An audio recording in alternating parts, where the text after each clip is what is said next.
Assalamualaikum warahmatullahi wabarakatuh. Nama saya Naltafunisa, kelas 6, Mister Paduk, Kota Langsa, Provinsi Aceh. Saya akan membawakan hadis arba'in rukun Islam. Bismillahirrahmanirrahim.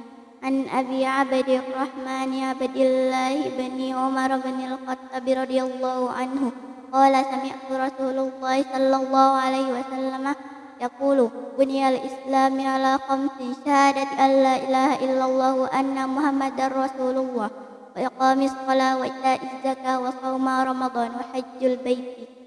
Artinya, dari Abu Abdurrahman Abdullah bin Umar bin Khattab radhiyallahu anhu, ia berkata, aku mendengar Rasulullah SAW bersabda, Islam dibangun di atas 5 pondasi. Yang pertama, persaksian bahwa tidak ada ilah yang berhak ibadahi dengan benar selain Allah dan bahwasannya Nabi Muhammad SAW adalah utusan Allah. 2. Mendirikan salat 5 waktu. 3. Menunaikan zakat. 4. Berpuasa di bulan Ramadan. 5. Naik haji ke Baitullah bagi yang mampu. Assalamualaikum warahmatullahi wabarakatuh.